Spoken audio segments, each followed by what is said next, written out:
Hi friends, నేను మీ ఇమ్రాన్ని. మరి మనము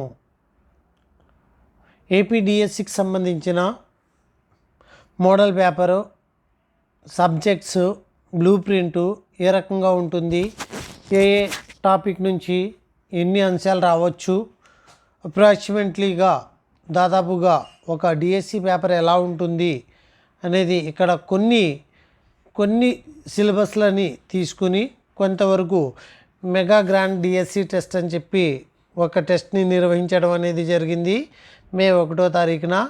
ఆ టెస్ట్ మన గ్రాండ్ టెస్ట్ మన గ్రూప్లో ఉండే సభ్యులందరూ ఆల్రెడీ రాశారు. మరి ఎవరైనా టెస్ట్ సిరీస్ రాసే వాళ్ళు ఉంటే వాళ్ళు ఈ నెంబర్కి కాల్ చేయండి. 9392596430 అనే నెంబర్కి కాల్ చేసి టెస్ట్ సిరీస్లో జాయిన్ అవ్వండి. అసలు టెస్ట్ సిరీస్లో మనం ఎందుకు రాయాలి అంటే ప్రాక్టీస్ పర్పస్లో బిట్ ఎనాలిసిస్ని చేసుకోవడానికి, బిట్ ఎలా వస్తుంది అనేది చేసుకోవడానికి టెస్ట్ సిరీస్ అనేది చాలా యూజ్ఫుల్గా ఉంటుంది. తర్వాత ఎనాలిసిస్ అనేది ఏ రకంగా చేసుకోవాలి, ఇక్కడ మనం ముందు కొంత ఎక్స్ప్లెనేషను తోటి వెళ్తుంది ఈ వీడియో, కొంత లెంతీగా ఉన్నప్పటికీను. ఇక్కడ మనము ఫస్ట్గా మన జీకే కరెంట్ అఫైర్ పార్ట్ని చూసుకున్నట్లయితే జీకే కరెంట్ అఫైర్లో ఖచ్చితంగా ఇంగ్లీష్లోను హిందీలోను ఇస్తాడు మనకి బిట్లు, దాంట్లో ఎటువంటి డౌట్ లేదు. జీకే కరెంట్ అఫైర్ కావచ్చు, పర్స్పెక్టివ్ ఎడ్యుకేషన్ కావచ్చు, సైకాలజీ కావచ్చు, ఇంగ్లీష్ మీడియం మరియు హిందీ మీడియంలో మనకి పేపర్ ప్రజెంటేషన్ అనేది ఉంటుంది. మన ముందు బిట్టు 2 లాంగ్వేజెస్లో కూడా ఉంటుంది. ఒక మన లిటరేచరు, మన కంటెంట్, మెథడాలజీయే ఓన్లీ హిందీలో ఉంటుంది. సరే, बिट नंबर 1 చూసినట్లయితే उत्तर अमेरिका का सबसे ऊंचा पर्वत, the highest mountain in north America ఏంటండి? ఎస్, మౌంట్ డెనాలి అండి. మౌంట్ డెనాలి అనే పర్వతము. వీటితో పాటు మనం ఎట్లా చదవాలి, ఒక ఉత్తర అమెరికా అనేదే కాదు, సో ఆసియాలో హైయెస్ట్ ఏంటి, అట్లానే ఇండియాలో హైయెస్ట్ ఏంటి, దక్షిణ అమెరికాలో హైయెస్ట్ ఏంటి, ఆ రిలేటెడ్ మొత్తాన్ని కూడా చూసుకోవాలి. దీన్నే నేను ఎనాలిసిస్ అంటూ ఉంటాను. అలానే నెక్స్ట్ చూడండి, యునెస్కో का ప్రధాన కార్యాలయ కహా స్థిత హై. సో యునెస్కో యొక్క ప్రధాన కార్యాలయం ఎక్కడ ఉంది అంటే, when did located UNESCO head quarters. UNESCO యొక్క హెడ్ క్వార్టర్ ఎక్కడుంది? ఫ్రాన్స్లో, ప్యారిస్లో ఉందండి. అట్లానే మరి మనం ఇంకా దానికి రిలేటెడ్గా ఏం నేర్చుకోవాలి అంటే, డబ్ల్యూటీఓ హెడ్ క్వార్టర్స్ ఎక్కడుంది, డబ్ల్యూహెచ్ఓ హెడ్ క్వార్టర్స్ ఎక్కడుంది, అవి ఎక్కడెక్కడ స్థాపించబడ్డాయి, అలానే సౌత్ ఏషియన్ సంబంధించిన హెడ్ క్వార్టర్స్ ఎక్కడుంది, ఇట్లా అన్నీ కూడా మనము చూసుకుంటూ పోవాలి. భారత్కే సాత్ చూడండి, భారత్కే सबसे छोटी सीमा అంటే ఇండియాతో పాటు India shares the shortest border with. Shortest border with అంటే దేంతోటండి? ఆఫ్ఘనిస్తాన్తో చాలా తక్కువ సరిహద్దు కలిగి ఉంది ఇండియా. అప్పుడు మనం నేర్చుకోవాల్సింది ఏంటి?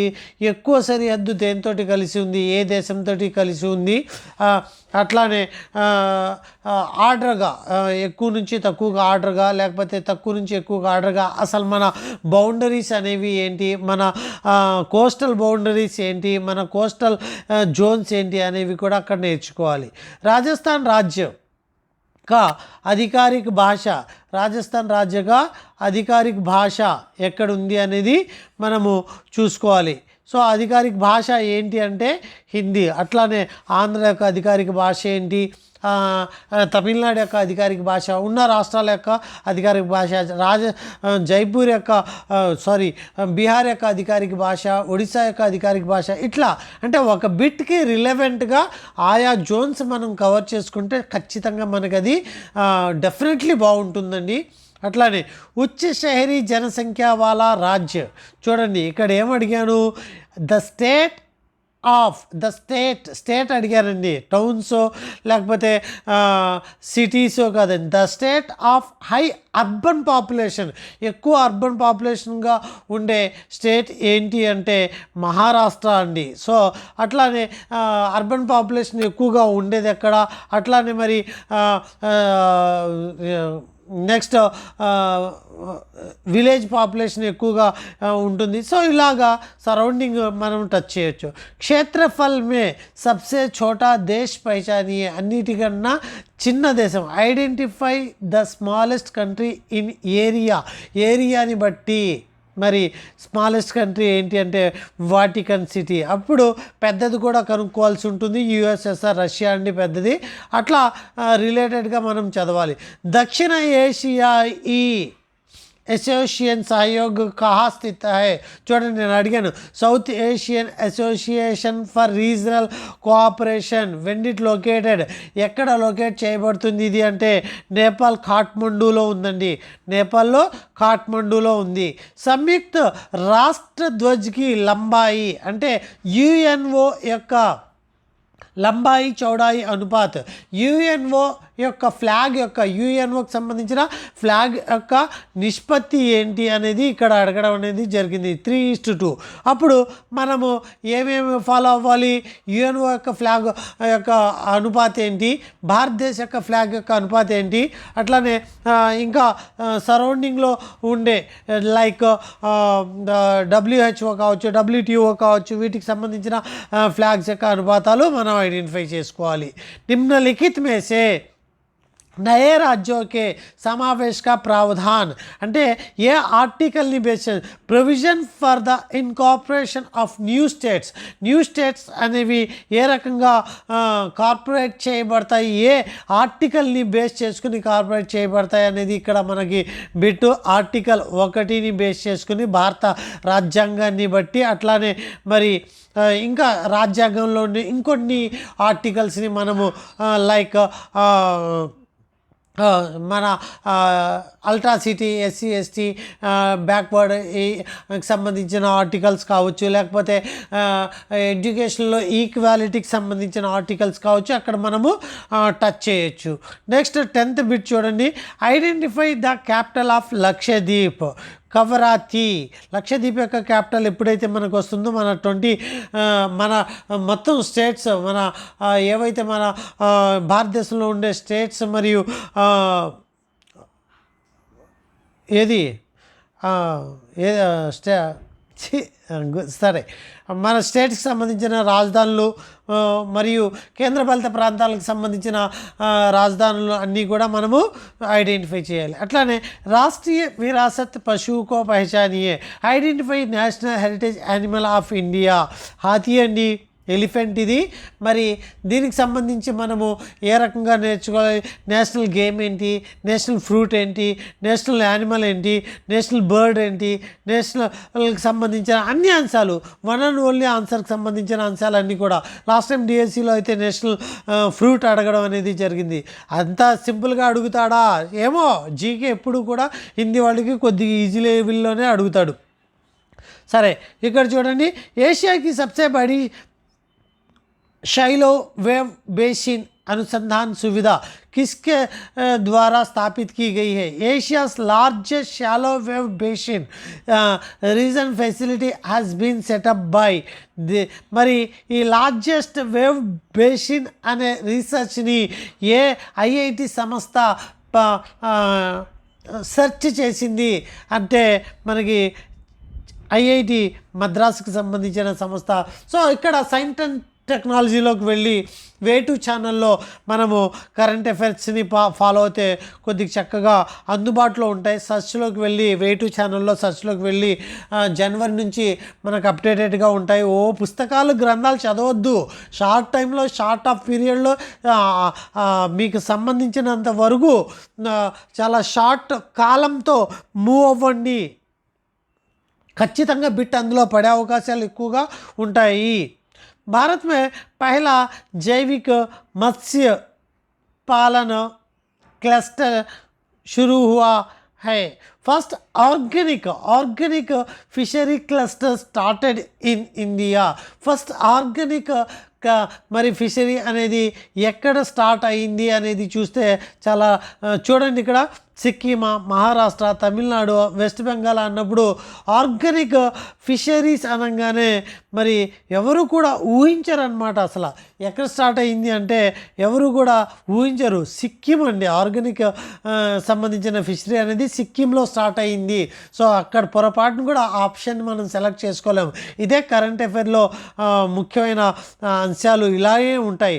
విశ్వ के सबसे बड़े మెట్రో రైల్ నెట్వర్క్ में భారత్ కా స్థాన్, భారతదేశము మరి మెట్రో రైల్వే స్థానంలో ఎంత అంటే 3 అని చెప్పుకోవాలి. చూడండి, India's position in world's largest metro rail network. అలా 2025 గణతంత్ర దివస్ పరేడ్కి ముఖ్య అతిథి, పరేడ్కి అంటే గణతంత్ర దివస్ జనవరి 26న మరి రిపబ్లిక్ డే పరేడ్కి ముఖ్య అతిథిగా చీఫ్ గెస్ట్గా ఎవరు వచ్చారు అనేది చూస్తే మరి 15th ఏ ఆప్షన్ చూసుకోండి, ప్రెసిడెంట్ ఆఫ్ ఇండోనేషియా. ఖచ్చితంగా ఇటువంటి ఇంపార్టెంట్ చీఫ్ గెస్ట్లు అనేవి ఇండిపెండెన్స్కి ఎవరు వచ్చారు, గణతంత్ర దివస్కి ఎవరు వచ్చారు, సో ఎవరు ఫ్లాగ్ హోస్ట్ చేశారు, ఇటువంటివి ఉంటాయి. Next, UNICEF says how many children are out of school in Ethiopia. UNICEF మరి ఇథియోపియాలో స్కూల్కి ఎంతమంది దూరంగా ఉంటున్నారు చూడండి. యునిసెఫ్ కా कहना है कि ఇథియోపియా మే కితనే బచ్చే స్కూల్ సే బాహర్ హై అని చెప్పి మరి ఇక్కడ బిట్ అడిగింది. 9 మిలియన్స్ పిల్లలు మరి బయట ఉన్నారని చెప్పి కరెంట్ అఫైర్లో ఇది మనకి రావడం అనేది జరిగింది. వా రాజ్య జహా बेमौसम बारिश को आपदा घोषित किया गया है. State where untimely rain has been declared డిజాస్టర్గా మరి రీసెంట్గా మరి డిజాస్టర్ అనేది ఒడిశాకు సంబంధించిన డిజాస్టర్ని నేషనల్ డిజాస్టర్గా ఎంచుకోవడం అనేది జరిగింది. సెంట్రల్ గవర్నమెంట్ యొక్క పరిధిలో ఉంటుంది డిజాస్టర్ని మరి ఇవ్వాలా వద్దా అనేది. అది ఒడిశాలో జరిగిన అన్టైమ్లీ సీజన్ కాకుండా జరిగిన విపత్తుగా దీన్ని నిర్ధారణ చేయడం అనేది జరిగింది.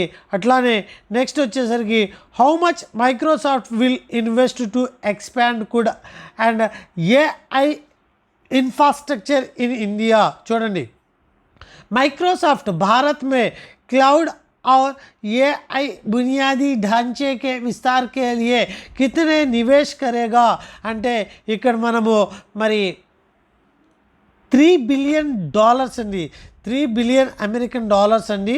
సో ఇది మనం ఐడెంటిఫై చేయాలి. అలానే 2 special visas introduced by India for international స్టూడెంట్స్కి 2 రకాల వీసాని ఇంట్రడ్యూస్ చేయడం అనేది జరిగింది. అవి ఏంటి అంటే ఈ స్టూడెంట్ వీసా మరియు ఈ స్టూడెంట్ ఎక్స్ వీసా అని చెప్పి మనకి ఇది ఇంట్రడ్యూస్ చేయడం అనేది జరిగింది. భారత్ ने जंगल की आग के बाद किस देश को मानवीय सहायता के रूप में 16 टन अग्निशमन उपकरण एवं चिकित्सा किट भेजा है. India sent to 16 tons of fire fighting equipments and medical kits, humanitarian aid to which country. ఏ కంట్రీకి మరి హ్యుమానిటీ చూపిస్తూ మెడికల్ కిట్స్ని మరియు ఫైర్ని ఆపే ఎక్విప్మెంట్ ఆయుధాలని ఫైర్ని ఆర్పడానికి కావాల్సిన సిస్టమ్ని భారత్ 16 టన్నులు పంపిందంటండి. ఏ దేశానికి అని చెప్పి మరి ఇక్కడ చెప్పడం అనేది జరిగింది. మరి ఇది ఏ దేశానికి అంటే బొలీవియా దేశానికి, బొలీవియాలో జరిగిన అగ్నిమాపక దేశానికి సిచ్యువేషన్కి ఇక్కడ ఇవ్వడం అనేది జరిగింది. నెక్స్ట్ చూడండి, the work of digestive psychology అండి. ఇక్కడ ముందు ఒక్కోసారి పర్స్పెక్టివ్ ఇస్తాడు, ఒక్కోసారి సైకాలజీ ఇస్తాడు, నో ప్రాబ్లం. ఏదైనా సరే 10 బిట్లు సైకాలజీ, 10 బిట్లు పర్స్పెక్టివ్ ఎడ్యుకేషన్ ఉంటుంది. 1 నుంచి 20 వరకు జీకే మరియు స్టాండర్డ్ జీకే మరియు కరెంట్ అఫైర్స్ అనేవి ఉంటాయి. ఎన్ని బిట్స్? 20 బిట్స్ ఉంటాయి. ఎన్ని మార్క్స్కి? 10 మార్క్స్కి. ప్రతి బిట్కి 5 పాయింట్లు అనమాట, అంటే హాఫ్ మార్క్ అనమాట, 50. సో 20 బిట్లు 10 మార్కులకి ఇవ్వడం అనేది జరిగింది. ఏంటది? 1 to 20 బిట్స్. కొద్దిగా వెయిటేజ్ పరంగా స్టాండర్డ్ జీకేనే ఎక్కువ అడుగుతాడు. నెక్స్ట్ సైకాలజీ కనుక చూసినట్లయితే the work of digestive glands గ్రంథ్ కే లేఖక కౌన్ హే. సో మోస్ట్ ఇంపార్టెంట్ అండి. దీనికి సంబంధించిన రైటర్ ఎవరు అంటే డౌటే లేదు, పావ్లవ్ అండి, పావ్లవ్. సో పావ్లవ్ అనగానే పావ్లవ్ యొక్క సిద్ధాంతం ఏంటి, ఆ ఎస్ టైప్ సిద్ధాంతం అనేది ఏంటి, ఆ సిద్ధాంతానికి సంబంధించిన కాన్సెప్ట్ థియరీ ఏంటి, ఆ థియరీలో ఏ రకంగా జరుగుతుంది అనేది పూర్తిగా నియమాలు ఏంటి, ఆ థియరీకి సంబంధించిన అంశాలు ఏంటి, ఆ థియరీ ఎక్కడ నిర్వహించబడింది, పావ్లవ్ యొక్క పర్సనల్ స్టోరీని మనం తెలుసుకోవాలి. నెక్స్ట్ 22 బిట్ చూడండి. Primary requirement of the following. So निम्नलिखित में से प्राथमिक आवश्यकता पहचानिए. प्राथमिक आवश्यकता ఏంటి, ఎస్ భోజనం అండి, డౌట్ లేదు. ప్రాథమిక ఆవశ్యకత అంటే ప్రైమరీ నీడ్ ఏంటి మనిషికి అంటే ప్రైమరీ రిక్వైర్మెంట్, ప్రైమరీ నీడ్ ఏంటి, భోజనం అండి. నెక్స్ట్ सीखने की ఉచిత భవిష్యవాణి హై. సో సీఖనా విషయంలో సరైన భవిష్యవాణి ఏంటి అంటే సీఖనా చూడండి, सीखने वाले की भावनाओं से प्रभावित नहीं होता అన్నాడు. First learning is not influenced by the feeling of the learner. మరి లెర్నర్ యొక్క ఫీలింగ్స్తో ఇన్ఫ్లుయెంట్ కాకపోతే అసలు లెర్నింగ్ అంటామా? కాబట్టి ఇది తప్పు భవిష్యవాణి. నెక్స్ట్ 2 చూడండి. सीखना परिपक्वता और भावनाओं को प्रभावित होता है. सीखना అనేది learning influenced by maturity and emotions మీద, మెచ్యూరిటీ మీద మరి ఈ सीखना అనేది ప్రభావం చూపుతుంది. ఆన్సర్ అయితే డైరెక్ట్గా. నెక్స్ట్ 3 చూద్దాం. सीखने का परिपक्वता से कोई लेना देना नहीं. పరిపక్వత కావాలా వద్దా నేర్చుకోవడానికి? కోయి లేనా they, learning has not nothing to do maturity అంట. సో తప్పుడు వాక్యం. సో ఇలాగా రాంగ్ సెంటెన్స్ని ఈజీగా ఐడెంటిఫై చేయొచ్చు. सीखना हमारे व्यवहार के केवल कुछ पहलुओं को प्रभावित ఏంటి, లెర్నింగ్ ఎఫెక్ట్స్ ఓన్లీ సర్టైన్ ఆస్పెక్ట్సా? అసలు నేర్చుకోవాలి కానీ అన్ని అంశాలు కూడా సీఖనాలో వచ్చేస్తాయి, అదే answer. So ZPD extension form ఏంటి? ZPD అనేది చూస్తే zone of proximal development. So zone of proximal development గురించి మనం తెలుసుకున్నప్పుడు దానికి సంబంధించిన సిద్ధాంతాన్ని, ఆ జోన్ ఆఫ్ ప్రాక్సిమల్ డెవలప్మెంట్కి సంబంధించిన అంశాలన్నీ కూడా మనం నేర్చుకోవాలి. అప్పుడు లెర్నింగ్లో అంటే పూర్తిగా లెర్నింగ్ గురించి. సో అలానే చూడండి, పావ్లవ్ के प्रयोग में जब एक कुत्ते को भोजन दिया गया है, घंटी की आवाज़ के साथ लात टपकाई गई है. यह इस प्रकार है कि रूप में दिखाया जा सकता है. इन पाव्लोव experiment when a dog was given food drooled with the sound of a bell తో కలిపి ఫుడ్ని ఇస్తున్నప్పుడు ఫుడ్ యొక్క స్ట్రక్చర్ ఏంటి అంటే అక్కడ ఖచ్చితంగా ఫుడ్ అనేది అన్కండిషనల్ స్టిమ్యులస్ అవుతుంది. ఆ తర్వాత బెల్ అనేది కండిషనల్ స్టిమ్యులస్ అవుతుంది. అప్పుడు కండిషనల్ రెస్పాండ్ అనేది వస్తుంది. ఇది మనకి ఇక్కడ పావ్లవ్ సిద్ధాంతం యొక్క థియరీ, సూత్రం, ఫార్ములా. इस सिद्धांत के अनुसार जो व्यक्ति मोटर कार इंजन मरम्मत कर सकता है वह भी मोटर इंजीनियर है. చూడండి, according to this principle a person who can repair the engine of a motor car is also motor engineer అని చెప్పి ఇక్కడ ఇవ్వడం అనేది జరిగింది. మరి ఏ ప్రిన్సిపల్ అంటే ప్రిన్సిపల్ ఆఫ్ జనరలైజేషన్ అండి. అప్పుడు మనం నేర్చుకోవాల్సిన అంశాలు ఏంటి, ప్రిన్సిపల్ ఆఫ్ ట్రాన్స్ఫరెన్స్ అంటే ఏంటి, ఐడియల్ అంటే ఏంటి. సో నియమాలన్నీ కూడా మనం చూసుకోవాలి సిద్ధాంతాల్లో. అలానే बच्चे के आंतरिक शक्तियों के साथ पैदा होते हैं, इनके जरिए बच्चे कोई भी भाषा सीख सकते हैं. यह कथन किनका है? साइकोलॉजिस्ट. ये psychologist said children are born with inner power. Children can learn a language. So language అనేది పుట్టుకతోటి వాళ్ళ దగ్గర పవర్ ఉంటుంది అని చెప్పింది. సో నోమ్ చామ్స్కీ అండి, దాంట్లో ఎటువంటి డౌట్ లేదు. అలానే జీన్ పియాజే ఏమో చుట్టుపక్కల నుంచి నేర్చుకుంటారన్నారు. నోమ్ చామ్స్కీ ఏమో మరి పుట్టుకతో శక్తి ఉంటుంది, కాకపోతే జోన్ ఆఫ్ ప్రాక్సిమల్ డెవలప్మెంట్ ద్వారా వాళ్ళు నేర్చుకుంటారని చెప్పడం అనేది జరిగింది. नेक्स्ट 5वीं कक्षा को पढ़ाने वाला एक शिक्षक किसी प्रोजेक्टर में संलग्न होने पर बच्चों के अपेक्षित ఏదైనా ప్రాజెక్టులో సంలగ్న అయిపోయిన పిల్లలకి बच्चों से अपेक्षित हर व्यवहार को पुष्ट करता है ప్రతి వ్యవహారానికి నువ్వు గుడ్ నువ్వు వెరీ గుడ్ రా అని చెప్పి రీఇన్ఫోర్స్మెంట్ ఇస్తున్నాడు. ఇది మరి ఏ రకమైన reinforcement? A teacher teaching 5th grade reinforces every behavior expected of children when engaged in a project. Here is the method of reinforcement adopted by the teacher. So ఇక్కడ reinforcement యొక్క టైప్స్ ఏంటి? ఎప్పుడు పదే పదే ఇస్తూ ఉంటే దాన్ని కంటిన్యూస్ రీఇన్ఫోర్స్మెంట్ అంటాము. కొంత సమయానికి ఇస్తే వేరేగా చెప్తాము, కొంత నిర్ధారణ అంశాలకు ఇస్తే వేరేగా చెప్తాము. అట్లానే నెక్స్ట్ బच्चे आमतौर पर तब डर जाते हैं जब అజ్నబీ ఉన్కే కరీబ్ ఆతే హై. ఎవరైనా తెలియని వాళ్ళు అతని దగ్గరకు రాగానే పిల్లలు జడిసిపోతారు.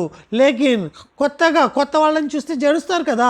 లేకిన్ బచ్చే అప్నే సాత్ లాయే గయే ఉపహారో సే, అంటే వాళ్ళు పిల్లల గురించి తీసుకొచ్చే గిఫ్ట్లు ఉంటాయి చూసారా, వాళ్ళు అజ్నబీయోకే ప్రతి డర్ ఖత్మ్ హో జాతీ హై, ఉన్మే ప్రశంస వికసిత్ హో జాతీ హై. సో వాళ్ళు గిఫ్ట్లు ఎప్పుడైతే ఇస్తారో, సో ఇది ఏ లాక్ సంబంధించిందని చెప్పి ఇక్కడ చెప్పడం అనేది జరుగుతుంది.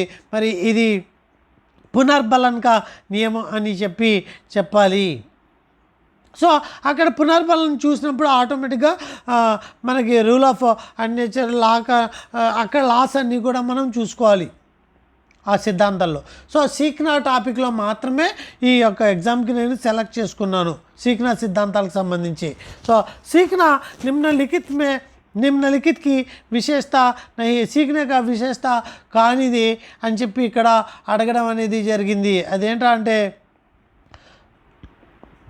Study is beneficially, so learning and outcome not a process. ప్రక్రియ నహి అన్నాడు. లెర్నింగ్ అనేది ఒక ప్రక్రియ, దాంట్లో ఎటువంటి డౌట్ లేదు. నెక్స్ట్ మరి పర్స్పెక్టివ్ ఎడ్యుకేషను 10 బిట్స్ ఉంటాయి 5 మార్క్స్కి. उड्स डिस्पैच द्वारा समझाए गए शिक्षा स्तरों का पहचान करें. ఇక్కడ ఉడ్స్ డిస్పాచ్ అనేది 1854లో రావడం అనేది జరిగింది. అది ఇచ్చిన స్కూల్ యొక్క సిచ్యువేషన్స్, అంటే ఏ స్టేజెస్ స్కూల్ గురించి అది మాట్లాడింది అంటే ప్రైమరీ, చూడండి primary, secondary, higher college, university అంతే మాట్లాడింది. అంతేగాని అప్పర్ ప్రైమరీ గురించి కానీ సీనియర్ హయ్యర్ గురించి కానీ ఎక్కడ ప్రస్తావన లేదు. సో ప్రాథమిక, మాధ్యమిక, ఉచ్చ, కాలేజ్, విశ్వవిద్యాలయ. సో ఇక్కడ ఇది 3 stages of school and college, university. So ఇది గుర్తుపెట్టుకోవాలి. ప్రైమరీ, మాధ్యమిక, ఉచ్చ, college, university. Primary, secondary, higher, college. అంతేగాని హయ్యర్ చూడండి ఇక్కడ ప్రైమరీ, సెకండరీ, హయ్యర్ కాలేజ్ అంట. హయ్యర్ కాలేజ్ ఉందా? లేదు. ఉచ్చ కాలేజ్ అనేది ఏమీ చెప్పలేదు. అలా అని చెప్పి హయ్యర్ సెకండరీ ఉందా? లేదు. సో అట్లానే ఇందులోకి వచ్చేసరికి ఏముంది అంటే హయ్యర్ సెకండరీ ఉంది. సో మనకి హయ్యర్ సెకండరీ అనేది దీనికి యూపీ స్కూల్స్ అనేవి దీనికి సంబంధం లేనివి, దేనికి ఉడ్స్కి సంబంధం లేదు. ఒకటే primary, secondary, higher college, university levels అనేది మనం పెట్టుకోవాలి. नेक्स्ट निम्नलिखित में से प्रथम भारतीय शिक्षा आयोग को పైచానియే. మొట్టమొదటి భారతీయ శిక్షా ఆయోగ్ ఏంటి అంటే హంటర్ కమిషన్ని భారతీయ మొట్టమొదటి శిక్షా ఆయోగ్ అని చెప్తాము.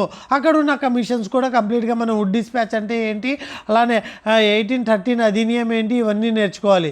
భారత్ మే నిశుల్క్ ప్రాథమిక శిక్షా స్త్రోత్, source of free primary education in India అనేది ఎవరు ఇంట్రడ్యూస్ చేశారు అని అర్థం. ఇక్కడ భారత్ మే నిశుల్క్ ప్రాథమిక శిక్షా స్త్రోత్ అనేది ఇక్కడ కింద ఇచ్చిన వాళ్ళలో ఎవరికి సంబంధించింది అంటే దీని యొక్క తీర్మానాన్ని మొట్టమొదటిసారిగా గోఖలే సంకల్ప్, గోఖలే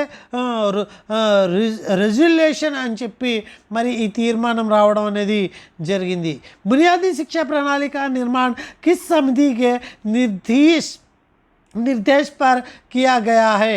చూడండి 34th bit the basic education system form formulated అనే instruction of which committee. So బునియాదీ శిక్ష అనేది మరి ద బేసిక్ ఎడ్యుకేషన్ అంటే ప్రైమరీ లెవెల్కి ముందు మనకి బేసిక్ ఎడ్యుకేషన్ అనేది ఉండాలి అని చెప్పి ఏ కమిటీ అనేది నిర్ధారణ చేసింది అంటే ఫస్ట్ ఇది అడిగింది జాకిర్ హుస్సేన్ కమిటీ. వైదిక काल में शिक्षा व्यवस्था में साहित्य एवं धर्मशास्त्र के लिए आयु प्रवेश एजुकेशन सिस्टम इन वैदिक काल लिटरेसी एंड थियोलॉजी की एज 8 years ఉండాలి, कनीस वयसु 8. ऑपरेशन ब्लैक बोर्ड की योजना उच्च प्राथमिक स्तर तक ले जाना यह किसकी सिफारिश है? Who propose the extend the scheme of operation blackboard to upper primary level వరకు. అంటే ఆపరేషన్ బ్లాక్ బోర్డ్ అనేది ఫస్ట్ స్టార్టింగ్ ప్రైమరీ లెవెల్లో ఉండింది, ఆ తర్వాత దాన్ని అప్పర్ ప్రైమరీ లెవెల్కి తీసుకెళ్ళాలి అని చెప్పి 1992 ప్రోగ్రామ్ ఆఫ్ యాక్షన్ అనేది దాంట్లో దీన్ని సూచించడం అనేది జరిగింది. కిస్కి అధ్యక్షత మే భారతీయ శిక్ష ఆయోగ్ కా గఠన్ హువా, under whose chairmanship was the Indian education commission formed అనేది చూస్తే హంటర్ యొక్క ఆధ్వర్యంలో జరిగింది.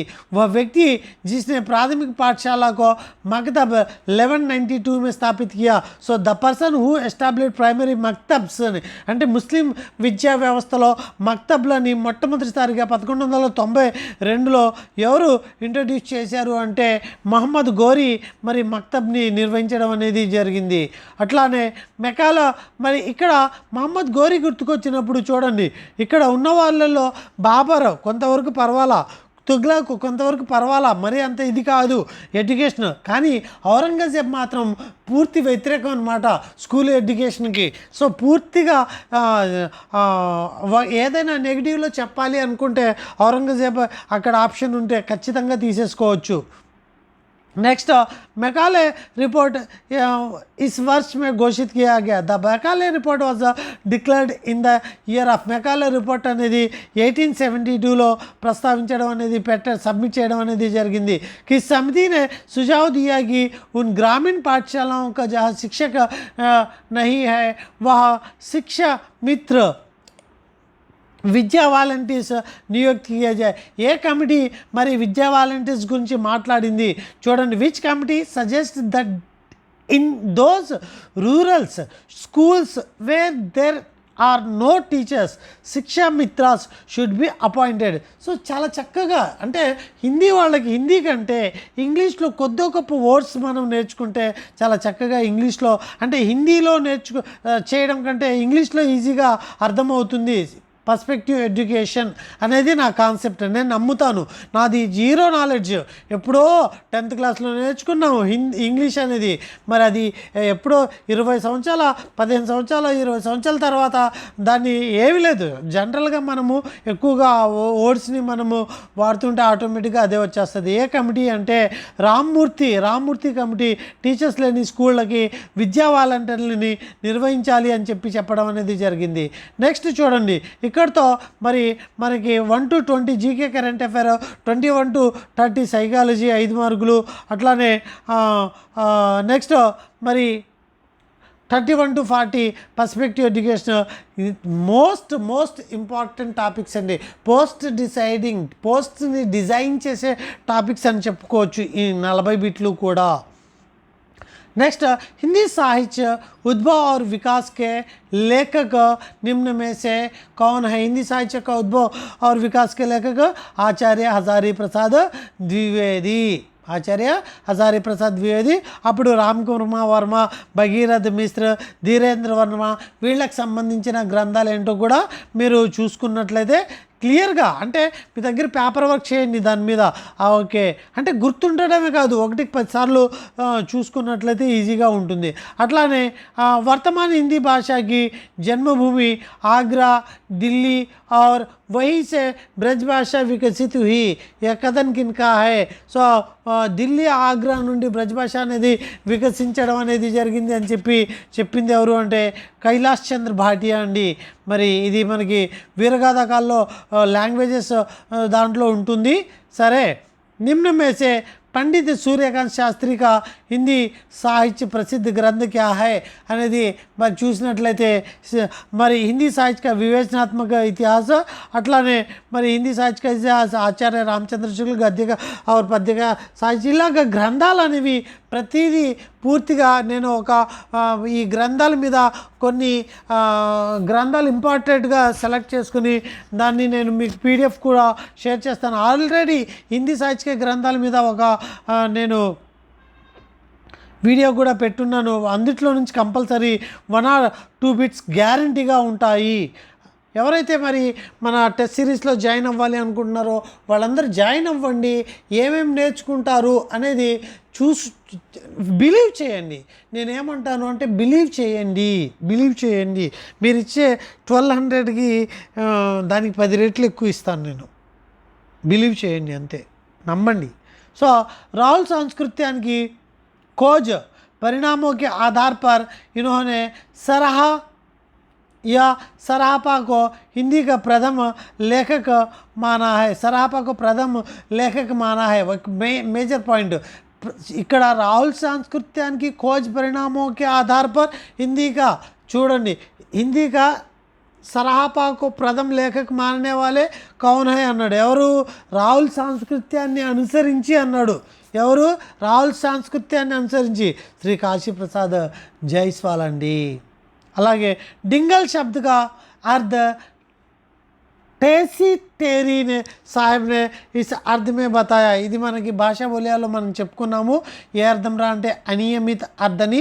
ఏకేశ్వర్వాద్ కా మూల మంత్ర లా ఇలాహా ఇల్లల్లాహ్ మొహమ్మద్ రసూలుల్లాహ్ మే రసూల్ కా అర్థ క్యా హై అంటే దూత్ అని చెప్పుకోవాలి. అలానే సరాపా ఏక్ బ్రాహ్మణ్ భిక్షు थे तथा वज्रयान के विशेषज्ञ भी थे. बौद्धों की परंपरा के होने के कारण इन्हें इस नाम से भी जाना जाता है. बौद्ध परंपरा కారణం వల్ల ఈ పేరుతో కూడా కొలుస్తారు. రాహుల్ భద్ర అని చెప్పి కొలవడం అనేది జరుగుతుంది. ఇక్కడ ఇచ్చిన పేర్లన్నీ ఆయనయే. సరోజ్ వజ్ర అన్న, రాహుల్ భద్ర అన్న, సరహాపా అన్న ఆయనే. కానీ బౌద్ధ పరంపర కారణంగా రాహుల్ భద్ర వచ్చింది. అలానే సరోజ్ వ్రజ్ అనే పేరు ఎలా వచ్చింది నేను ఆల్రెడీ మనం కవి పరిచయాల్లో చదివించాను. అలానే సరహపా అనే పేరు ఎందుకు వచ్చింది? సో సిద్ధ సాహిత్యాన్ని ముందుకు తీసుకెళ్ళినందుకు. అట్లానే ఆదికాల్ को बीज वपन काल की संज्ञा किसने दी है? आचार्य महावीर प्रसाद द्विवेदी ने.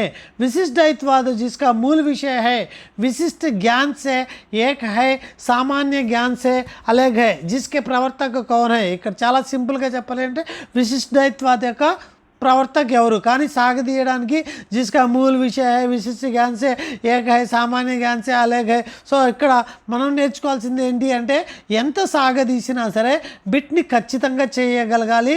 అదే ఆచార్య రామానుజాచార్య అని చెప్పి మనం చెప్పుకోవాలి. నెక్స్ట్ హిందీ సాహిత్య का ज्ञान मार्गी शाखा के प्रमुख कवि जिनके पुत्र कमाल एवं पुत्री कमाली है ఎవరండి? ఎస్ కబీర్దాస్ అండి. అట్లానే గురునానక్ ఏంటి, దాదు దయాల్ ఏంటి, రవిదాస్ ఏంటి, వీళ్ళ గురించి మనం ఖచ్చితంగా చదవాల్సిందే. అలానే ప్రేమ మార్గి శాఖ के कवि मंजन के द्वारा लिखित మధుమాలిత్ రచనకే నాయక కౌన్ హై. చూడండి, మధుమాలిత్ అంటే ఎవరు రాశారు? మంజను. ఆయన ఏ శాఖకి సంబంధించింది? ప్రేమ్ మార్గి. ఇంకా పొడిగిచ్చచ్చు. హిందీ సాహిత్య के इतिहास के 4 काल विभाजन के अनुसार प्रेम मार्गी शाखा के कवि मंजन द्वारा लिखित जो మధుమాలిత్ రచన है उसके మరి దానికి సంబంధించిన హీరో ఎవరు అంటే మనోహర్ అండి. నెక్స్ట్ సిక్ సంప్రదాయ के प्रवर्तक कौन है? गुरु नानक. नेक्स्ट पहले जैसे गाथा या गाहा कहने से प्राकृत का बोध होता था वैसे ही पीछे दोहा या दूहा कहने से अपभ्रंश या लोक प्रचलित काव्य भाषा का बोध होने लगा. यह कथन किनका है? ఈ కథన ఎవరికి సంబంధించింది అంటే ఆచార్య రామచంద్ర శుక్ల చెప్పారండి. हिंदी साहित्य का इतिहास, हिंदी साहित्य का वैज्ञानिक इतिहास ग्रंथ के लेखक कौन है? वैज्ञानिक इतिहास గ్రంథ మరి ఎవరండి? డాక్టర్ గణపతి చంద్రగుప్త. నేను ఇక్కడ అన్నీ ఏంటి ఆదికాల్లో బిట్లే వచ్చినాయి, ఇన్ని రావు కదా. యాక్చువల్గా కొంత సిలబసే తీసుకున్నాను ఇక్కడ, ఆదికాల నుంచి భక్తికాల వరకు మాత్రమే మేము ఇక్కడ సిలబస్ని సెలెక్ట్ చేసుకున్నాము ఈ ఎగ్జామ్ రాయించడానికి. అట్లా నేను నెక్స్ట్ ఎగ్జామ్కి ఇంకొద్దిగా ముందుకు తీసుకెళ్తా, నెక్స్ట్ ఎగ్జామ్కి ఆధునిక సాహిత్యం తీసుకుంటా, ఆ తర్వాత ఎగ్జామ్ ఓవరాల్గా పెడతాను. సో ఇది ఇక్కడ నెక్స్ట్ इस ग्रंथ में पहली बार कवियों को लेखकों के कालक्रम का वर्गीकृत किया गया है. మొట్టమొదటిసారిగా లేఖ కాలక్రమాన్ని అనుసరించిన గ్రంథం ఏంటి అంటే the modern vernacular literature of Hindustan. Next युद्ध और अशांति का काल, सम्राट हर्षवर्धन की मृत्यु से के बाद भारत अनेक छोटे छोटे राज्यों में विभक्त हो गया. आदिकाल की यह प्रवृत्ति क्या है అంటే राजनीतिक प्रवृत्ति అని చెప్పాలండి, राजनीतिक प्रवृत्ति అని చెప్పాలి. चर्यापद इनका प्रसिद्ध ग्रंथ है जिसमें माया मोह का विरोध, सहज जीवन का महत्व बताया गया है. ఇది మరి శబరపకు సంబంధించిన గ్రంథం అండి చర్యాపద్ అనేది. ఆ గ్రంథంలో మాయా మోహ గురించి విరోధ చేస్తూ సహజ జీవన మహత్వం గురించి చెప్పడం అనేది జరిగింది. సబంధి पद, प्राण संकेली, लोक भाषा साहित्य के प्रमुख ग्रंथ, ये ये आदि ग्रंथ जिसके लेखक कौन है, ఈ గ్రంథాలకు సంబంధించిన రైటర్ ఎవరు అంటే గోరఖనాథ్ అనే మనం చెప్పుకోవాలి. సత్య, అహింస, పరోపकार, నిరాభిమానత, సహజత इन लक्षणों का सदाचार कहते हैं అని చెప్పి భక్తి కాల యొక్క ఈ ప్రవృత్తి ఏంట్రా అంటే సదాచార్ పర్ బలని చెప్పాలి. ज्ञानमार्गी शाखा कवि कबीरदास के शिष्य, इन्होंने मूर्ति पूजा का विरोध तथा रूढ़िवाद का विरोध किया है. धर्मदास అని చెప్పుకోవాలి. ज्ञान बोध, रतन खान, सुख सागर आदि रचनाओं के कवि कौन है అంటే మరి मलुकदास అని చెప్పుకోవాలి. हिंदी साहित्य के ज्ञानमार्गी शाखा के कवि, धर्म सुधारक, समाज सुधारक कवि, रहस्यवादी कवि के रूप में विख्यात तथा जाति से मुसलमान माने जाते हैं అంటే మరి ఈయన ఇది ఎవరు రాశారు అంటే మరి జాతికి ముస్లిం అంటండి, ఎవరు జాతికి ముస్లిం కదా. సో ఇక్కడ ఉన్న వాళ్ళలో ముస్లిం ఎవరు? ఎస్, దాదు దయాల్ అండి, దాదు దయాల్. సో అందరూ జ్ఞానమార్గి శాఖకి సంబంధించిందే. రవిదాస్ ఏమో చమారు, గురునానక్ సిక్కు, సో హరిదాస్ ఏమో నారతరంగిణి. ఇలాగా మనము ఈజీగా ఐడెంటిఫై చేసుకోవాలి. నెక్స్ట్ నిమ్నలిఖిత్ में से राम भक्ति शाखा के विख्यात कवि तुलसीदास का ग्रंथ नहीं है. తులసిదాస్కి సంబంధం లేనిది అంటే భక్తమాలే చెప్పాలి, నాభదాస్, వినయ పత్రిక, గీతావళి, दोहावली तुलसीदास. रामचंद्रिक, कवि प्रिया, रसिक प्रिया आदि ग्रंथों के लेखक कौन है అంటే కేశవదాస్ అని మనం చెప్పుకోవాల్సి ఉంటుంది. నెక్స్ట్ मैं साहित्य को मनुष्य का दृष्टि से देखना पक्षपाती हूँ. నేను చూడండి, जो वाकजाल मनुष्य को दुर्नीति, हीनता और परमुखापेक्षता से बचा ना सके, जो उसकी आत्मा को तेजे दीप्त నా బనా సకే అంటే మనిషికి సంబంధించి ఒక సరైన మార్గంలో పెట్టలేనిది. జో ఉస్కే హృదయకో పర్ దుఃఖ కాతర్ संवेदनशील ना बना सके उस సాహిత్య कहने में मुझे संकोच होता है. అటువంటి దాన్ని సాహిత్య అనకూడదని చెప్పారు. కావ్య లక్షణకి ప్రతి ఈ పరిభాష కిసినే దియా, ఎవరు చెప్పారు అంటే హజారీ ప్రసాద్ ద్వివేది చెప్పారు. సాహిత్య అంటే మరి సాహిత్యకు ఉండవలసిన ప్రధాన లక్ష్యం ఏంటి అంటే మనిషి ఆత్మని శుద్ధంగా మార్చడము, అలానే మనిషికి ఒక చక్కటి మార్గంలోకి తీసుకురావడము, సాత్ రాకర్ సత్కే ఓర్ లే జానే వాళ్ళ సాహిత్య అనే దాన్ని నమ్మే విషయాన్ని హజారీ ప్రసాద్ చెప్పడం అనేది జరిగింది. సో ఈ రకంగా గుర్తుపెట్టుకోవాలి. సాహిత్య కావ్య ఆత్మకి సంకల్పాత్మక అనుభూతి है जिसका संबंध विश्लेषण विकल्प विज्ञान में नहीं है. वह एक श्रेयमयी प्रेम रचनात्मक है. కావ్య के लक्षण के प्रति ఏకృత అంటే కావ్య అనేది ఆత్మ సంకల్ప ఆత్మకి అనుభూతి है. సో మనకి చక్కటి ఒక ఆత్మని అనుభూతినిచ్చేది, విశ్లేషణాత్మకమైనది, విజ్ఞాన్సేనై కేవలం ఇది ఏదో సైన్స్ నేర్చుకోవడం లేకపోతే విజ్ఞానంతో వచ్చేది కాదు. ఇది ఒక శ్రేయమై ప్రేమపూర్వక రచనాత్మక ధారాహ అని చెప్పింది ఎవరా అంటే మరి జయశంకర్ ప్రసాద్ కావ్య గురించి ఈ లక్షణాన్ని చెప్పడం అనేది జరిగింది. వక్రోక్తి జీవితం కావ్య గ్రంథకే లేఖక కౌన్ హై కుంతక అండి. అలానే కావ్యానుశాसन काव्य ग्रंथ के लेखक कौन है? हेमचंद्र। अपमान, तिरस्कार आदि क्रोध उत्पन्न होने वाले भाव होने वाले रस को क्या कहते हैं? रौद्र रस कहते हैं। हर्ष, लज्जा, जड़ता, चपलता आदि श्रृंगार के रस इस अंग के अंतर्गत आ जाते हैं। మరి ఏ రసానికి శృంగార రసంలో సంచారి భావ కిందకి వస్తాయి ఇవన్నీ కూడా. మన్రే తన్ చూడండి, మన్రే తన్ కాగత్ కా పుతలా लागई बूंद बिरसी जाए छीन में గరబ్ కరే క్యా ఇతనా. ఇన్ పంక్తియో మే ఏ రస్ ఉంది అంటే చూడండి, మనసు కాగితం పుతలా, కాగజ్ కా పుతలా. సో ఇక్కడ ఉన్న వాటిలో మరి దేనికి సూచిస్తుంది అంటే ఖచ్చితంగా శాంతరస్ అనేది కనిపిస్తుంది. మనసుని కాగితంతో పోల్స్తూ బూంద్ మనిషి సాత్ చీన్మే, ఏది ఎక్కడికి వెళ్ళిపోయినా అన్నీ సమానమే, అన్నిటిని ఒకే దృష్టితో చూడడము శాంతరస్ అని చెప్పి మనం చెప్పుకోవాలి. ఇలా మీనింగ్ కొద్దిగా కలిసేటట్టుంటే దాన్ని బట్టి మనం కొద్దిగా శబ్దభండారం వల్ల కొంత మీనింగ్ని రాబట్టాలి. అంకియా చూడండి, అంకియా హరి దర్శన్కి భూకి, కళ్ళు మరి ఆకలితో చూస్తున్నాయంటండి. కైసే చూడండి, ఆంఖ్యా హరి దర్శన్, నువ్వు దర్శించుకోవడానికి కళ్ళు కాయలు కాసిపోయి ఉన్నాయి. ఈ ఒక్క వాక్యం చాలదా ఇది వియోగ శృంగారని చెప్పడానికి?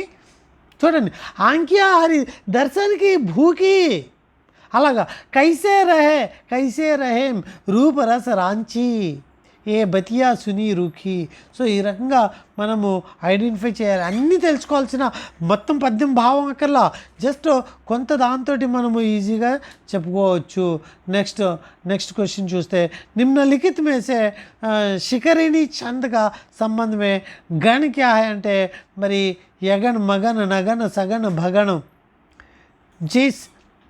जिन चंद को सभी चरण भिन्न मात्रा संख्यक हो उन्हें कहते हैं.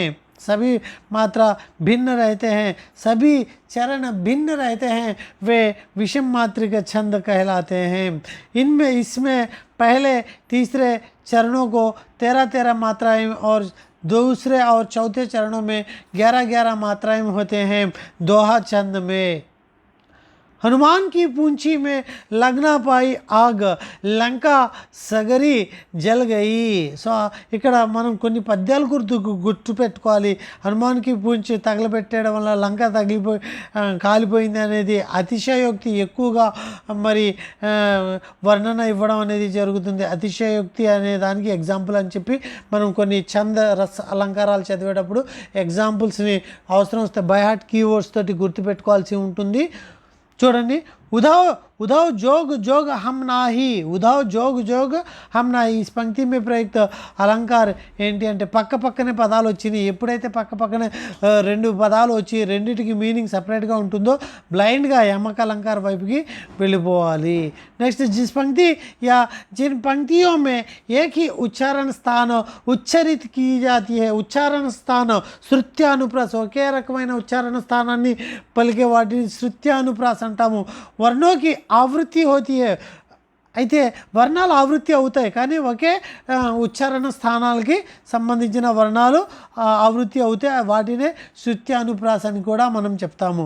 నెక్స్ట్ खड़ी बोली की आकारांत के स्थान पर ओकारांत आयो बोलो दुजो करेगो.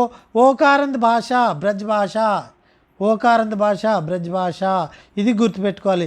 వ్యంజనాంత్ కే స్థాన్ పర్ ఊకారంత సబు మాలు, ఇది పూర్తిగా నేను చదవకుండా పెట్టడానికి కారణం అదే, మనకు బాగా తెలిసింది, బాగా చెప్పాను కూడాను. కడిబోలికో కర్కష్కి సన్య కిసినేది, కర్కష్ యొక్క సన్య కడిబోలికి ఎవరిచ్చారు అంటే కామతా ప్రసాద్ గురువు ఇచ్చారండి. కడిబోలికి సన్య కర్కశ్ అనే సంజ్ఞ పేరుని ఎవరిచ్చారు? కామితా ప్రసాద్ గురువు. నిమ్నలిఖిత్ में से खड़ी बोली సంబంధితో ఉపబోలి నహీ హై అన్నాడండి. చూడండి, కడిబోలి ఉపబోలి కాదంట. కడిబోలికి సంబంధించిన ఉపబోలియాలు గుర్తుండాలి. పశ్చిమి గౌరవి, పహాడ్ తాలి, బిజ్నోరి కడిబోలియే, బదాయు అనేది కానిది అని మనం చెప్పుకోవాలి.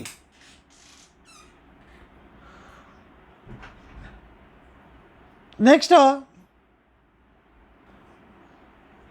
అలాగే నిమ్నలిఖిత్ में से అఘోష్ వర్ణ నహీ హై అంటే భా మా అనేది అఘోష్ వర్ణ కానిది. ఇక్కడిచ్చిన కాక కావచ్చు, శేష కావచ్చు, టాటా కావచ్చు, అఘోష వర్ణాలే. निम्नलिखित में से ये तथा आई वर्णों का उच्चारण स्थान पहचानिए. ఉచ్చారణ స్థానం కంఠ తాళవ్యాన్ని అంతేనా? ఏ తథా ఐకి కంఠ తాళవ్యం అంటాము. ఆ ప్లస్ ఈ, ఆ అనేది కంఠ, ఈ అనేది తాళవ్య, కంఠ తాళవ్యం. అట్లానే దయానంద్ శబ్దగా వర్ణ విచ్ఛేద కీజియే అనేది చూసినట్లయితే దయానంద్ శబ్దకి వర్ణ విచ్ఛేద సి అండి, వర్ణ విచ్ఛేదం మనకి వర్ణాల యొక్క వార్షికోత్సవ్, వార్షిక ఉత్సవ్, వార్షిక్ ప్లస్ ఉత్సవ్ ఎక్కడుందో చూసుకోండి. వార్షికోత్సవ్. కిసి अन्य शब्द के संयोग से बने शब्द क्या कहलाते हैं? వే అంటే రెండు పదాలతో ఏర్పడ్డ పదాలని ఏమంటాము అంటే మరి యౌగిక పదాలు అంటాము. చాయ్, तूफान, पटाखा आदि शब्द किस विदेशी शब्द से ली गए हैं అనేది చూసినట్లయితే మనం దీని చైనా విదేశీ శబ్దాల నుంచి ఇవి రావడం అనేది జరిగింది అని చెప్పాలి. అది धातु का अर्थ है आधा. निम्नलिखित में से आधा उपसर्ग को प्रयुक्त, आधा उपसर्ग को प्रयुक्त करने वाले शब्द ఆధా అంటే ఇక్కడ అద్ ధాతు యొక్క మీనింగ్ని చెప్పాను చూడండి. ముందు అద్ ధాతుకి, అద్ అనే ధాతుకి మీనింగ్ ఏంటి? ఆధా. సో అప్పుడు ఆ ఆధా ఉపసర్గ, ఆధా అనే ఉపసర్గని ప్రయుక్త చేసే పదాలు ఏంటి అంటే దాని మీనింగ్ ఏంటి? అద్ అనే అద్ బీచ్, అధమరా, అధసేరా అనేది మనము ఆధా అంటే ఇక్కడ మీనింగ్ చెప్పాను, ఆ మీనింగ్తో ఉపసర్గని తీయమన్నాను. సో అద్ అనే ఉపసర్గ అనేది తీయాలి. सुनाई, लड़ाई, पढ़ाई आदि शब्दों में प्रयुक्त प्रत्यय को पहचानिए. आई. కృదంత్ కే కితనే ప్రకార్ होते हैं? కృదంత్ అనేది ఎన్ని రకాలుగా ఉంటుంది అంటే మరి కృదంత్ అనేది 5 రకాలుగా ఉంటుంది. కృదంత్ ప్రత్యయ అనేది 5 రకాలు. निम्नलिखित में से तत्पुरुष समास के उदाहरण पहचानिए. तत्पुरुष समास के संबंधिंచిన ఉదాహరణలు ఏంటి అంటే स्वर्ग को प्राप्त करने वाला, आशा का अतीत, यश प्राप्त. सो तत्पुरुष समास इवी स्वर्ग प्राप्त, आशातीत, यश प्राप्त. चीर, वस्त्र, वसन आदि अर्थ को प्रकट करने वाले शब्द पहचानिए. ఏంటవి? कपड़ा. कृष्णा मनुष्यता सोना आदि शब्द का संज्ञा पहचाने. కృష్ణ అనేది ఏంటి? వ్యక్తివాచక సంజ్ఞ. మనుష్యత అనేది భావవాచక సంజ్ఞ. అది ఎక్కడ ఉందో చూస్తే చాలు. నెక్స్ట్ నిమ్నలిఖిత్ में से हमेशा ఏకవచన శబ్ద क्या है? ఎల్లప్పుడూ ఏకవచనంలో ప్రయుక్త చేసే పదం ఏంటి అంటే సత్య. अर्जुन के जयद्रथ को बाण से मारा. अर्जुन ने जयद्रथ को बाण से मारा. वाक्य में प्रयुक्त कारक चिन्ह को पहचानिए. ఈ వాక్యంలో ఉండే కారక చిహ్నాలు కర్త కారక एवं करण कारक. जो, सो, जिसकी, उसकी आदि सब आदि शब्द इस सर्वनाम से संबंधित उदाहरण है. ఇవి మరి ఏ సర్వనామాలు? సంబంధవాచక సర్వనాम. कर्कश, मधुर, सरस आदि शब्द इस विशेषण के अंतर्गत आते हैं. ये विशेष निधि कर्कश, मधुर, ध्वनिमूलक विशेषण, ध्वनिबोधक विशेषण. చూడండి ఒకసారి.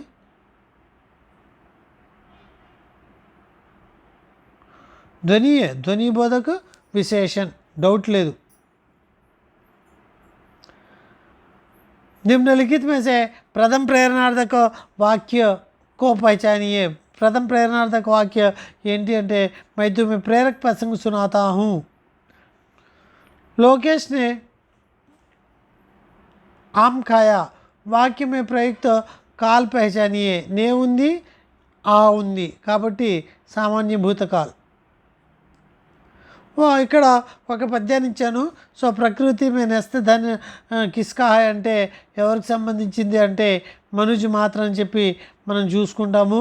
హమే కిన్హే పీछे नहीं छोड़ना चाहिए అంటే పద్యాన్ని బేస్ చేసుకుని శ్రమ్ జల్ దేనే వాళ్ళకు పీछे नहीं छोड़ना चाहिए।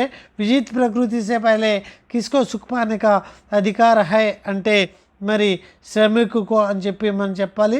అలానే ఒక గద్య ఇవ్వడం అనేది జరిగింది। ఆ గద్యకు సంబంధించి घर में किनका भंडार पड़ा हुआ అంటే పురస్కారం और सम्मानों का भंडार पड़ा हुआ है అని చెప్పి తెలుస్తుంది। అక్కడ పురస్కారం में विशिष्ट क्या है అంటే హాతీవాల స్మారక అని మనం తెలుసుకుంటాము। 6वीं कक्षा के छात्रों को नामारा वर्ण सिखाने के लिए इस पाठ का चयन करेंगे। नामारा वर्ण నేర్పించడానికి బారిష ఆ की మాత్ర అలానే నామారా అనేవి బారిష్ పాఠాన్ని బేస్ చేసుకుని నేర్పిస్తాము। అలానే మాలా అనార్ కమల్ ఆది శబ్ద 6वीं कक्षा के इस पाठ से संबंधित है। ఏ పాఠానికి సంబంధించినవి అంటే తితలి పాఠంలో ఉంటాయి ఆ పదాలు। तिरंग झंडा 6वीं कक्षा के इस पाठ के संबंधित సృజనాత్మక కార్య है। मेरे देश महान అని చెప్పి లెసన్కి సంబంధించిన సృజనాత్మక కార్యంలో ఉంటుంది। ज्ञान हमको दीजिए कविता पाठ के कवि कौन है అంటే रामनरेश त्रिपाठी అని చెప్పుకోవాలి। 7वीं कक्षा के पाठ्यपुस्तक के अनुसार काफ़ी చూడండి దింసా रीठा इमली आदि शब्द किस पाठ से संबंधित है। किस भाषा कौशल से संबंधित है అంటే మరి లిఖియలో ఈ పదాలు ఉంటాయండి। లిఖియలో ఆ పదాలని చూసినట్లయితే అప్పుడు మనకు గుర్తుకొస్తుంది।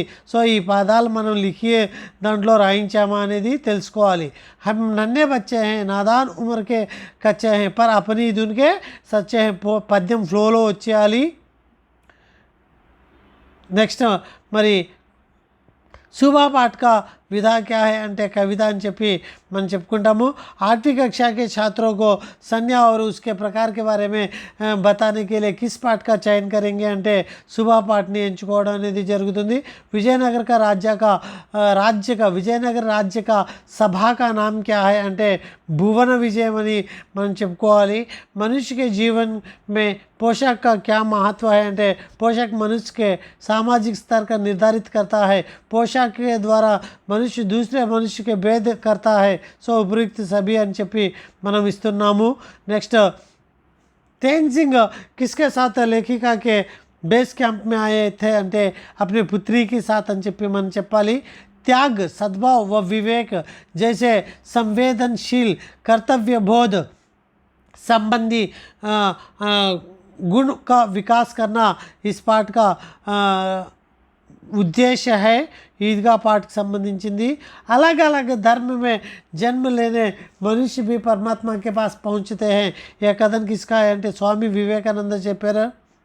हम భారతవాసి లెసన్లో ఉంటుంది ఇది స్వామి వివేకానంద చెప్పింది। संयुक्त राष्ट्र संघ की स्थापना 24 अक्टूबर 1945 అని చెప్పి పెట్టాలి। छात्रों को निबंध लेखन की प्रेरणा देते हुए निबंध शैली से अवगत कराना इस पाठ का उद्देश्य है అంటే లోకగీత అని చెప్పి మనం చెప్పుకోవాలి।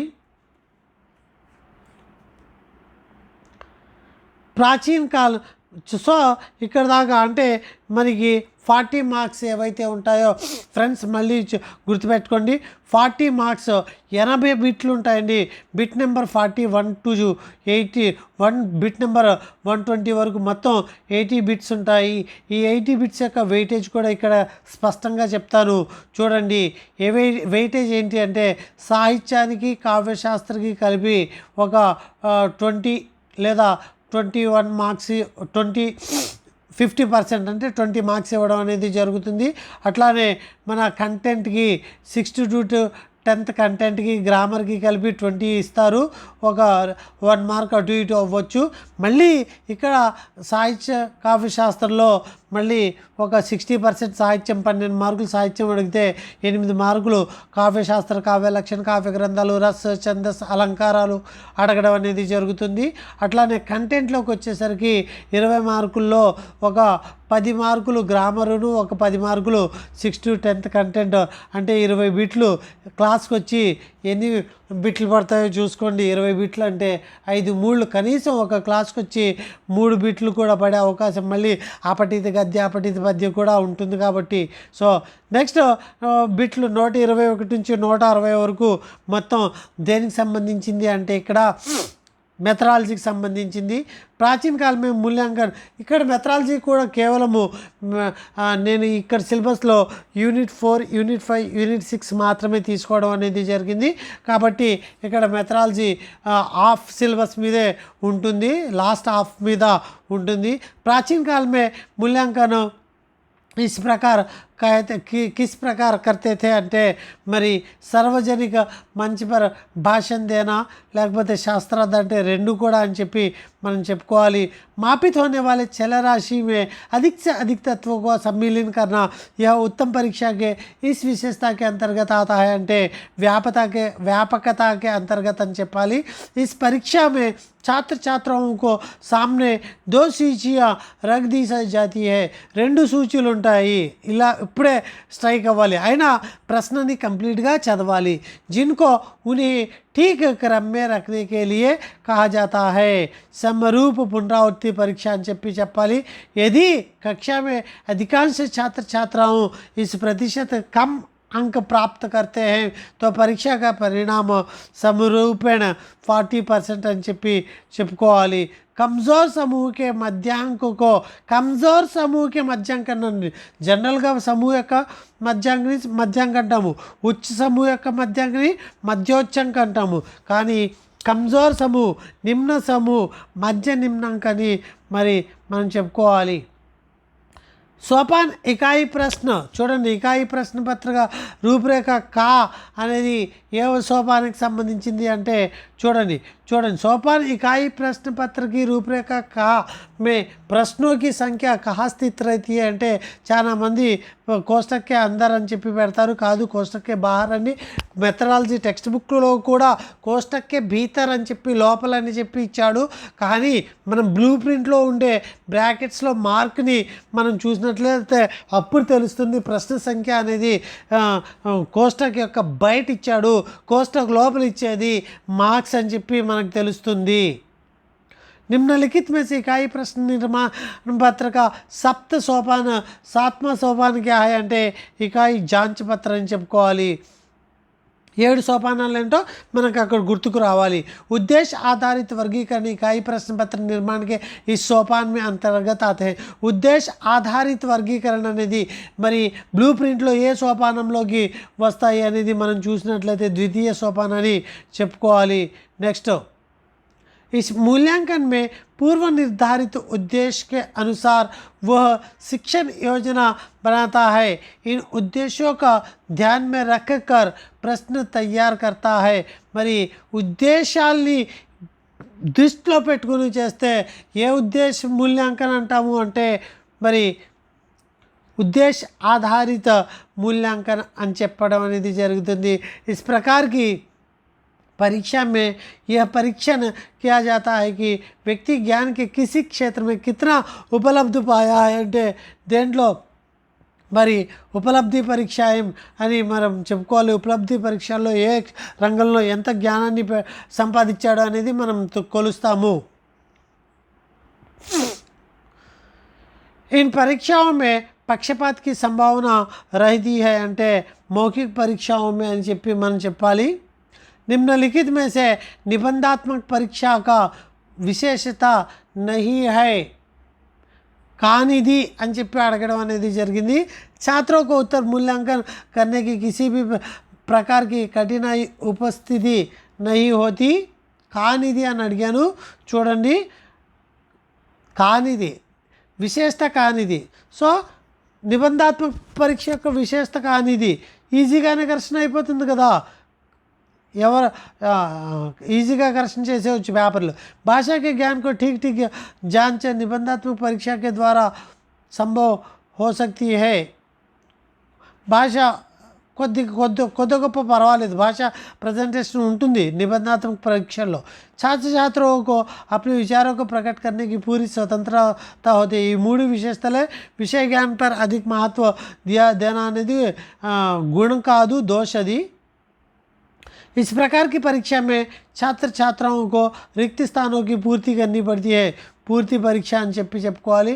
निम्नलिखित में से निबंधात्मक परीक्षा का लोप नहीं है, దోషం కానిది అని చెప్పి అంటే ఇక్కడ 3 దోషాలు ఉంటాయి.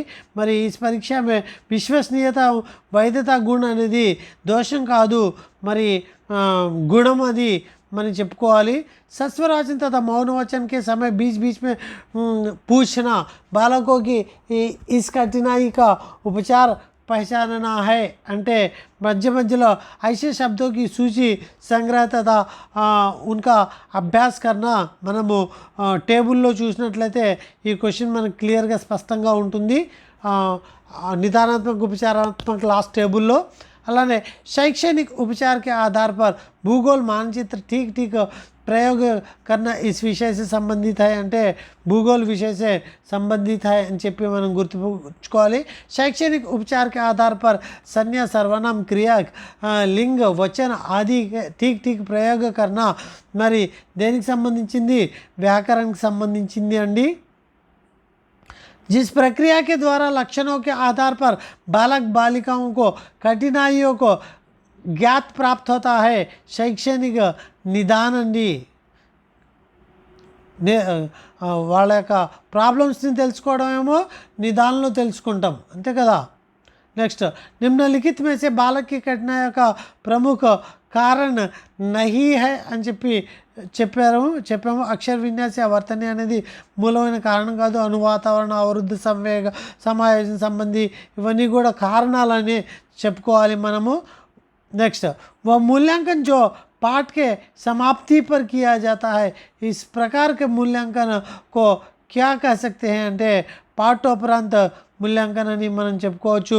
कुछ विशिष्ट उद्देश्यों की पूर्ति हेतु विद्यार्थियों को एक दूसरे के पूरक अनुभूतियों से युक्त क्रियाएं करना, यह परिभाषा इस योजना के अंतर्गत आता है అంటే इकाई योजना के अंतर्गत आता है. इकाई योजना का इस स्वरूप में अध्यापक और छात्रों की क्रियाएं रहते हैं. అంటే మరి ఏ స్వరూపంలో ఉంటుంది అంటే శిక్షణ ప్రక్రియలో మరి छात्रों की क्रियाएं అనేవి ఉంటాయి. निम्नलिखित में से इकाई योजना का प्रारूप से संबंधित विषयों को पहचानिए అనేది మనం చూసినట్లయితే మరి विषय तथा उद्देश्य. సో కంపల్సరీ పాఠ का नाम तथा दिनांक कक्षा मूल्यांकन అన్నీ కూడా ఇక్కడ మరి దేనికి इकाई योजनाలో ఉంటాయి. ఇవన్నీ కూడా शिक्षण उद्देश्यों के आधार पर सस्प्रवचन वार्तालाप भाषण आदेश निर्देश आदि सामग्री इस तत्व से संबंधित है అనేది మనం చూసినట్లయితే सुनकर अर्धग्रहण करने की योग्यता प्राप्त करना, शिक्षण उद्देश्यों के आधार पर बोलकर अभिव्यक्ति करने की योग्यता प्राप्त करना, इस लिखकर अभिव्यक्ति करने की योग्यता प्राप्त करना आदि विषय इस उद्देश्यों से संबंधित है. అంటే కౌశలాత్మక ఉద్దేశాన్ని మనం తెలుసుకోవాలి.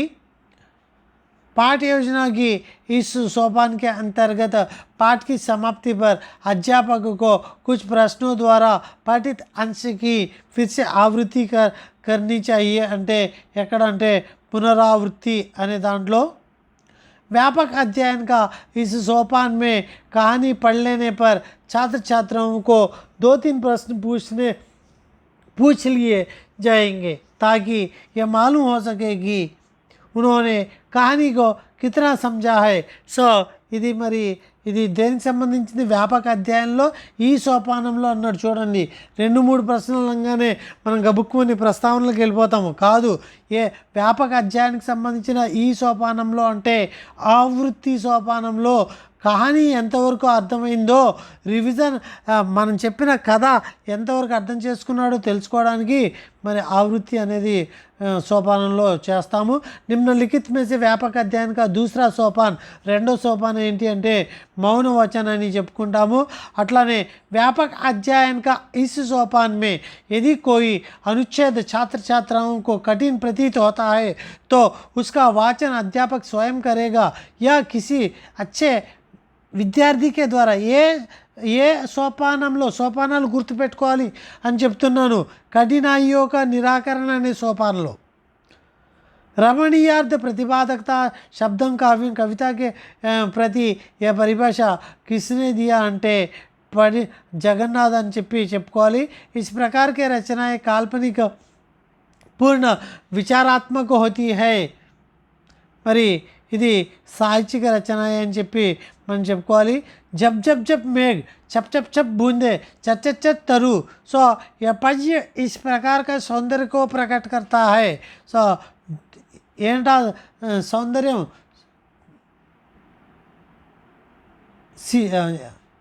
ధ్వని సౌందర్యం అండి, సౌండ్ కదా. నెక్స్ట్ इस प्रतियोगिता के एक ही विद्यालय की भिन्न भिन्न कक्षाओं के लिए विद्यार्थियों में अथवा भिन्न भिन्न विद्यार्थियों के छात्रों के बीच कराई जा सकती है అనేది మనం చూస్తే సుభాషిత ప్రతియోగిత అని చెప్పుకోవాలి. व्याकरण शिक्षा की इस विधि मानने वाला कथन अलग से व्याकरण की शिक्षा देना उपयुक्त नहीं समझते అని చెప్పి, అంటే వ్యాకరణ శిక్ష ఇవ్వడం కరెక్ట్ కాదు అని చెప్పి ఈ పద్ధతిని కొలిచే వాళ్ళు చెప్తారంటండి. భాషా సంసర్గ విధి అనే పద్ధతిని व्याकरण शिक्षा की यह विधि विद्यार्थियों को यह सूत्र कंठस्थ द्वारा कराया दिया जाता है. మరి సూత్ర కంఠస్థాన్ని చేసేది సూత్ర విధి పరిభాషలో उनके द्वारा अनेक उदाहरण द्वारा सूत्रों को स्पष्ट कर देते हैं. సో పరిభాష ద్వారాగా एग्जाम्पल చెప్పించడం అనేది జరుగుతుంది.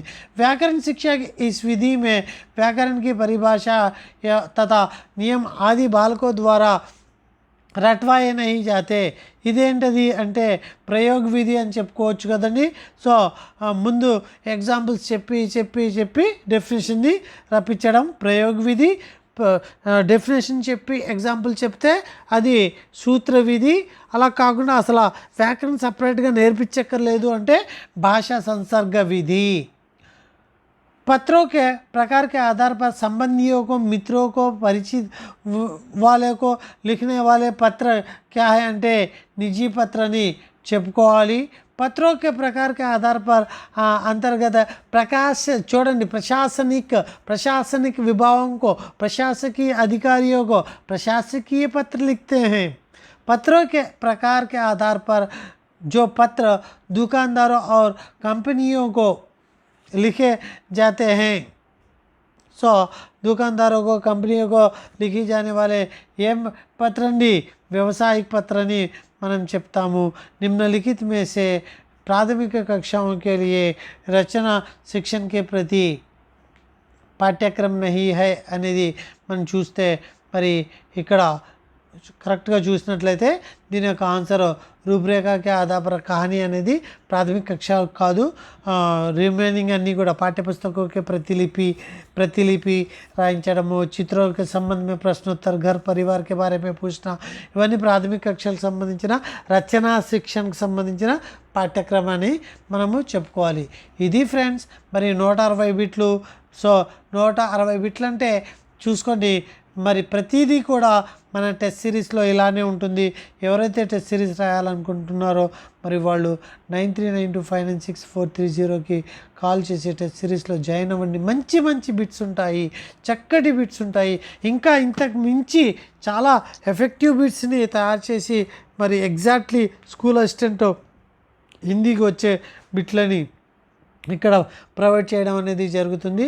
అందరూ కూడా మరి ఈ వీడియోని యాక్సెప్ట్ చేస్తారు, అలానే లైక్ చేస్తారు, సబ్స్క్రైబ్ చేస్తారు అని చెప్పి ఆశిస్తున్నాను. మీకు నచ్చినట్లయితే okay friends, thank you to one and all.